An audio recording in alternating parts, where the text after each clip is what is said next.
So embarrassing. Hey guys, so every time I go to Japan, I try to meet some new people. I have a ton of Japanese friends, okay, don't get me wrong, but I really do feel like there were some key moments within my 3 times over there where Tinder literally saved my life. Guys, it's Savannah here, and today I'm talking about a app that is particularly used for dating and doesn't necessarily have the best reputation. Tinder, as y'all know, is a application that you use to, you know, swipe left, swipe right, see who you can match up with, and then it usually ends up in some sort of hookup situation. However, when I was in Japan, the 3 times that I've been there, not the 3rd time, but the 1st and the 2nd time that I was there, I literally used Tinder to not necessarily come or create hookups.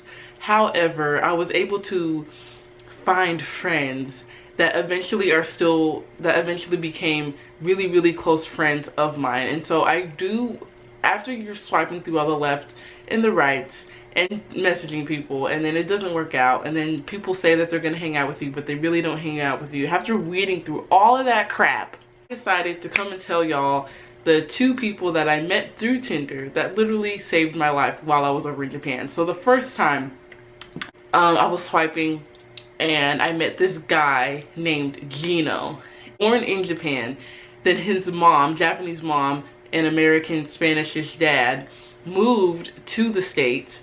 That's where he stayed until he was 10, 13. And then that's when they, I think, ended up divorcing and he came back to Japan. Why is this relevant? It's relevant because he has like his primary education in the States, and because he's not too far off of me in age, there was a lot of like really cool childhood movie show type things that he was able to relate with me on. He still had like, hey, I'm Japanese sensibility, which was really cool. So hanging out with him was like the best type of hangout ever. We were able to bond with like English American memories while also like saying Japanese. So it's like we were able to literally exhaust our ability of joke making and silliness and goofiness in all of the ways, because there was no real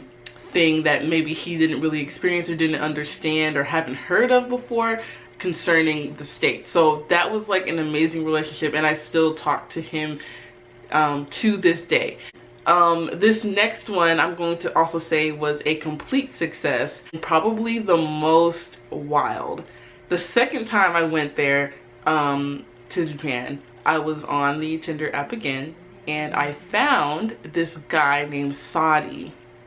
And ironically, he's from Saudi Arabia, and I'm probably pronouncing it wrong because honestly it's spelled differently, and in Arabic it has a different letter pronunciation, but I'm just saying it the best I can. His name is Saudi, from Saudi Arabia, and I literally met him the last week of my 2nd time in Japan. He was amazing, and I know he's not Japanese. However, he was studying and just graduated this March actually to be a civil engineer at some college in Kanagawa, right? So I'm at my family friend's house, swiping, and we hit it off in the chat, and he invites you to his house. So I just get on the train and I'm like doot, and he literally ended up just cooking me dinner, and I just went home. That was it. But here's the cool thing.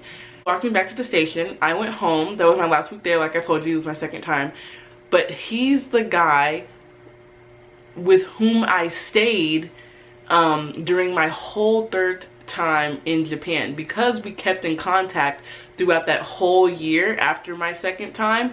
I was like, hey dude, like you should totally let me stay with you because I don't want to pay for a hotel. And he was like, oh my gosh, yeah, you should totally come on, yes girl. And so, not like that, but he was super honest, super nice, amazing to be around. I got to meet all of his foreign exchange doing Saudi Arabian friends. I also went to this college in Kanagawa. And of course he improved his English while I was over at his apartment. I say all of this because sometimes it's really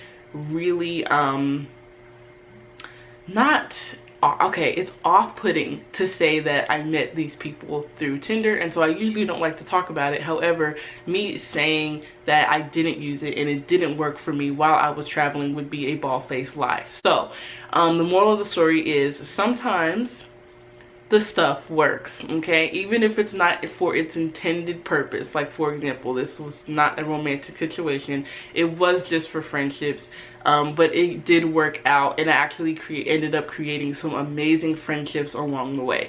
So while you're traveling and while you're, you know, maybe if you're in the States trying to look for love, I'm just saying, sometimes you can get really lucky. When it comes to just meeting up with people and being around people that you don't know, especially if you're staying in hostels or something like that during a long extended stay somewhere else, please don't be afraid to meet up with some people, because they might just cook you dinner and save your life. Because I'm telling you right now, okay, I was starving to death. I wasn't, you know, when you go over to people's house, you're always gonna be like, oh no, like, I'm not hungry, and your stomach's like, trying to be polite. You nobody got time for that. Sometimes though, when you're, you know, actually about to die. And I feel like even though I was saying no, he totally picked up on my hangry energy and was like, here boo, I got you. Yeah, I say just give it a try. It works. Y'all ever used Tinder before and it actually like worked out? Like, even if it's not a romantic relationship, but like it somehow had some magic effect. In the comments, just let me know. Just let me know. I'll see y'all later. Bye.